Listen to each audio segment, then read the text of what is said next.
क्या भारत और इजरायल के बीच एक ऐसा समझौता होने वाला है जो भारतीय व्यापार को अरबों डॉलरों का फायदा दिला सकता है? प्रधानमंत्री मोदी ने इजरायल से एक ऐसा संकेत दिया है जिसने पूरी दुनिया का ध्यान अपनी तरफ खींचा है। नमस्कार दोस्तों, आप देख रहे हैं मस्तूरा वर्ल्ड अफेयर्स।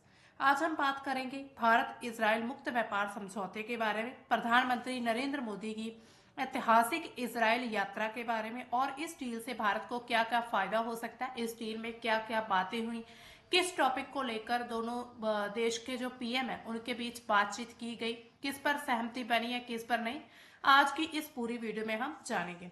तो चलिए शुरू करते हैं हमारी इस पूरी न्यूज को।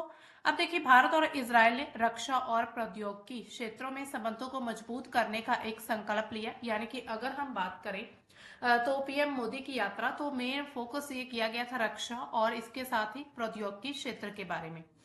तो प्रधानमंत्री नरेंद्र मोदी ने 26 फरवरी को इजराइल की अपनी 2 दिन की जो यात्रा है उसी दौरान जो अपडेट दिया है उन्होंने साझा किया पोस्ट के जरिए।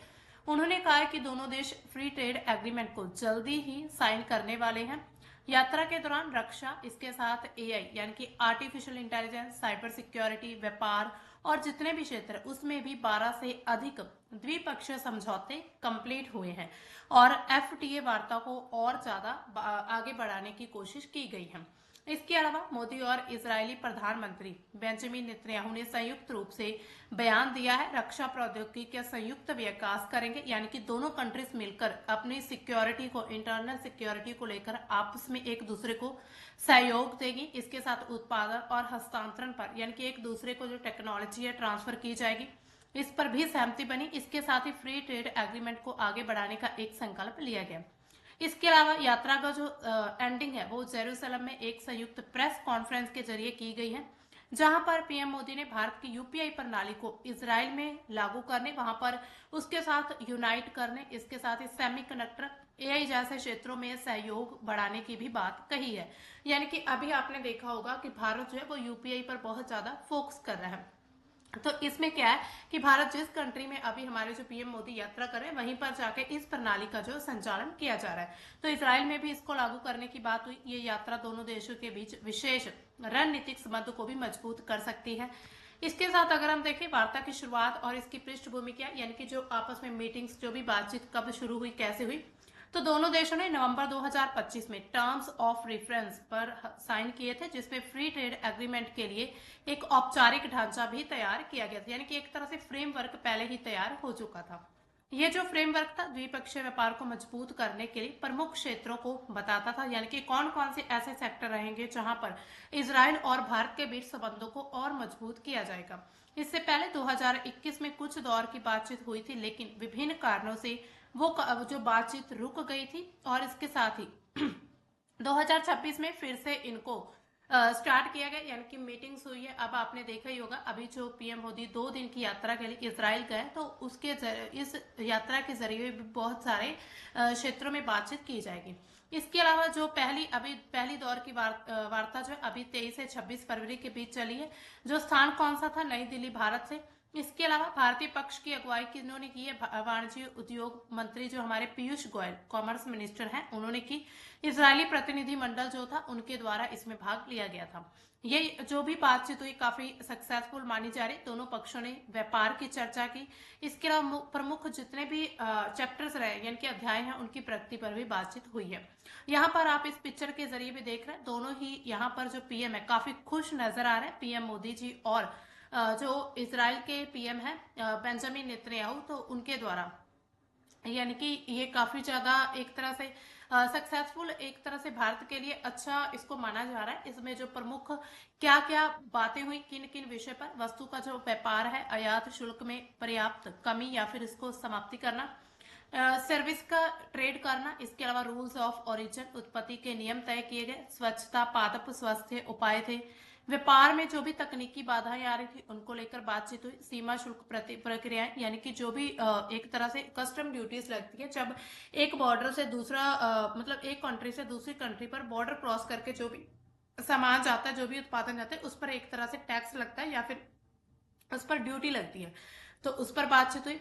बौद्धिक संपदा का अधिकार यानी कि जो भी एक तरह से संपदा यानी कि प्रॉपर्टीज हैं एक दूसरी कंट्री में, जो भी मॉन्यूमेंट्स वगैरह जो कुछ भी ऐतिहासिक स्थल होते हैं उनको संरक्षित करने का पर बातचीत हुई। डिजिटल व्यापार, इसके अलावा निवेश में इन्वेस्टमेंट, प्रतिस्पर्धा, इन सभी पर भी आपस में बातचीत की गई थी। अब इसका दूसरा दौर कब होगा? ऐसा माना जा रहा है कि मई में 2026 में इजराइल में आमने सामने फिर बातचीत होगी भारत और इंडिया की। दोनों पक्षों ने वार्ता को तेज करने, जल्दी से जल्दी ही इस समझौते को अंतिम रूप देने पर भी जोर दिया है। इसके साथ ही पीएम मोदी की यात्रा के दौरान क्या क्या अपडेट दिए गए हैं, तो प्रधानमंत्री नरेंद्र मोदी की इजराइल यात्रा के दौरान दोनों नेताओं ने जो एफटीओ को अंतिम रूप देने का संकल्प कर लिया। ये काफी ज्यादा फायदेमंद रहने वाला है दोनों देशों के लिए। संबंधों को विशेष रणनीतिक साझेदारी का दर्जा दिया गया, जिसमें व्यापार को स्पेशली फोकस किया गया। इसके साथ ही रक्षा का क्षेत्र, एआई, साइबर सुरक्षा, इन सभी में शामिल है। यानी कि एक कंट्री को दूसरी कंट्री के द्वारा जो है इसमें पूरा कोऑपरेट किया जाएगा, पूरा सहयोग दिया जाएगा। इसके साथ ही अगर हम देखें कि भारत का जो अब तक का सबसे बड़ा रक्षा साझेदार रहा है यानी कि इजराइल तो है ही, इसके साथ रूस को हम सबसे बड़ा अपना रक्षा साझेदार मानते हैं। यहाँ पर सवाल उठते हैं, क्या अगर भारत इजराइल के साथ इतनी बड़ी बड़ी डील्स साइन करता है तो क्या रूस के साथ हमारे संबंध खत्म हो जाएंगे, या फिर रूस के साथ हमारे जितने भी संबंध है उनमें तनाव बढ़ सकता है? क्या भारत के लिए एक नया रूस बनने वाला है इजराइल? तो इन सभी बहुत सारे सवाल मन में उठते हैं। यात्रा के दौरान 16 से 27 समझौतों पर साइन किए गए, लेकिन अभी तक इनको अंतिम रूप नहीं दिया गया। इसमें लाभ कौन कौन से रहने में? भारत के निर्यात क्षेत्र, इसमें टेक्सटाइल, इलेक्ट्रॉनिक्स, फार्मास्यूटिकल, रसायन, इन सभी पर इजराइल में शुल्क में कमी से फायदा हो सकता है। इजराइल में उच्च प्रौद्योगिकी, रक्षा उपकरण, नवाचार, इन सभी में सहयोग बढ़ेगा। वर्तमान द्विपक्षीय व्यापार लगभग 3 से 4 बिलियन यूएसडी डॉलर है, लेकिन फ्री ट्रेड एग्रीमेंट से ये कई गुना और ज्यादा बढ़ सकता है। इसके अलावा भारत पर क्या इफेक्ट पड़ सकता है? ऊर्जा लागत बढ़ सकती है, जिसमें रूसी तेल डिस्काउंटेड था। अब अगर हम देखें मिडिल ईस्ट, अमेरिका, वेनेजुएला से महंगा तेल मिलने वाला है। पेट्रोल डीजल कीमतों में क्या हो सकती है? वृद्धि हो सकती है। महंगाई का दबाव भी बढ़ सकता है अगर ये कोई भी ऐसी डील साइन होती है इसराइल के साथ। लेकिन वैश्विक कीमतें स्थिर ही रह सकती हैं, क्योंकि भारत पहले से ही खरीद कम कर रहा है, चीन और अन्य खरीद कर रहे हैं। इसके अलावा सऊदी अरब फिर नंबर 1 सप्लायर बन चुका है। अमेरिकी तेल आयात जो है लगातार बढ़ा है। इसमें अगर हम देखें ना, तो भारत को इसमें एक ऐसा भी कहा जा रहा है कि इजराइल के द्वारा एक हेक्सागोन अलायंस बनाया जा रहा है, जिसमें भारत को शामिल करने की कोशिश की जा रही है।